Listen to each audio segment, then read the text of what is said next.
In this experiment we're going to look at integrated circuits, and we're going to build some experiments from the course notes and implement them on our breadboards. We're going to first look at the chips themselves. This is the type of chip that we're going to use, the type of chip packaging we're going to use. It's the DIP packaged chip, which means plastic dual line, the pin package. And the pins are spaced at 3/10 of an inch apart. And you can see that you have a little circle here at the very top that indicates that that's pin 1. So there's a little notch at the very top of the chip, and there's a circle there that indicates that this pin here is pin 1, so that we know how to identify it. We have to be very careful that we order the DIP package chips when we're working in our experiments and so on, and when you're doing your projects later on. There are other packaging types available. This is an SOIC, which is a small outline integrated circuit, and you can see it's of a considerably smaller scale. The inside of the chip might be exactly the same, it might do exactly the same function, so just the plastic packaging and the pin layout and so on is what's different in this format. Again, it's got a circle to indicate that pin 1, but you can see it's considerably smaller than the DIP packaged chip. It is possible that the chip that we want to use is only available in a DIP package, and in which case we can use a board like this. It's a converter board. It allows us to. It takes in. We can use these type of legs to convert into to allow us to plug it into our breadboard. And on both sides of the board, you see this side is 0.8 dot pitch, and the other side is 0.6. So in the 0.6, this is a 0.6 millimeters. So you can see that we'd line up the chip against the channels and push the solder onto the particular pins, and then we would then be able to use these pins here in a more accessible way on our breadboard. It is possible that certain types of chips that we need to use are only available in SOIC form, and that means that in that packaging format, which means that we would have to use a converter board like this. Okay, so we're going to use the DIP format for the DIP packaging format for our experiments. So each chip has an identifying number, and here we can see that this one is the MM74HCT08N. The letters all mean something. The MM in this case refers to the manufacturer, which is Fairchild Semiconductor. It could also be letters like SN, which would refer to Texas Instruments, for example. The 74 is the way that you know. I suppose this is the giveaway in terms of finding the number that makes sense on your chip. The 74, and you skip the letters in between, 7408 refers to the particular type of chip. This is a quad 2-input AND gate, so there's 4 2-input AND gates in this particular chip.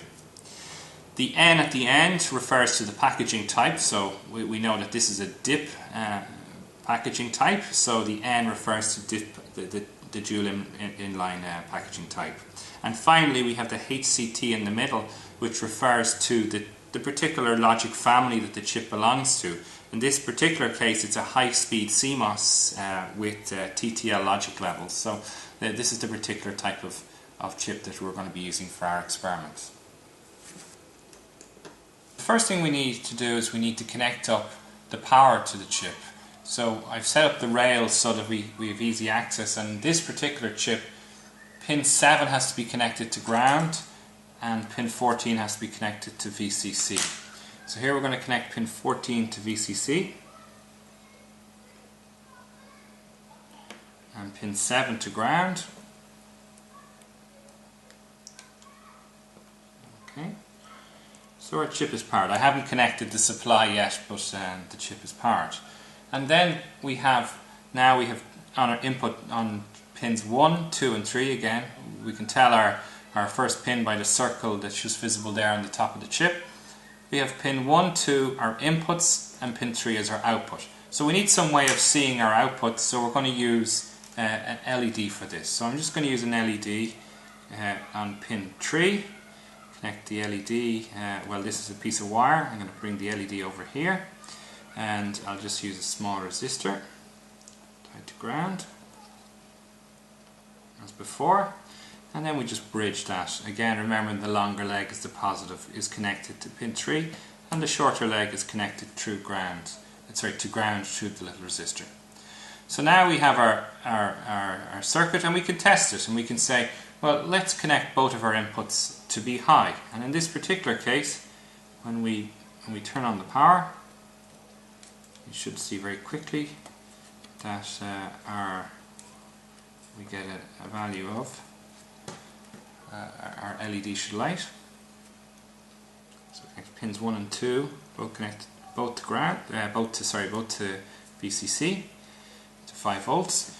And when we turn on our power supply now, you'll see that the LED lights. I'm just going to leave the power supply lit, and I'm going to disconnect one of my inputs and connect it to ground. And there you'll see that now that it's connected to ground, the LED is off. If I do it on the same with the other pins, it'll have the same effect.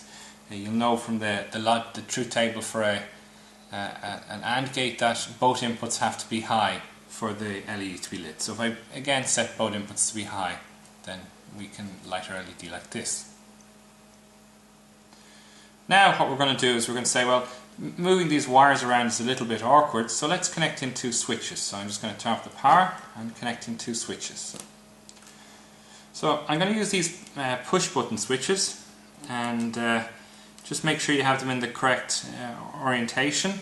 And we're going to connect these across. I'm going to connect the first one so that it's touching pin. It's in the same row as pin 1. So that means that I'm only going to have to connect to the other side of the switch. Just make sure that they're a little fiddly, they might come out. And I'm going to put the other switch right beside it. Okay, so we have 2 switches. Both push them in well into the boards. And these buttons are going to provide my inputs. And we should see that when our circuit is connected, that we get a high only, the LED lights, we get a high only when both buttons are pressed at the same time together. So we need to connect up to say, well let's connect up a high to this side of this pin. Make sure we go into the right place. And to the other side, let's connect up our, let's make sure it goes in. And to the other side of our switch, let's connect that to the second input. The second switch is already connected into pin 1, and we just need to connect the other side of it into our high rail. Okay, it reaches. So not sure that's going into that. Okay, so it should reach. Now we turn on our circuit. You're going to see something unusual happen. It doesn't work. And if we press the buttons, and we'll see that, well, the LED nearly always stays on, so it's having no effect. But you should see that the LED flickers on and off as it goes. So you see that it's not very stable. Now the reason for this is because well, you think about for a minute what the reason for this is. Why is it unstable? So why does it seem to flick between on and off as I'm pressing the buttons, even though with no input it should at the moment be off? You think about that.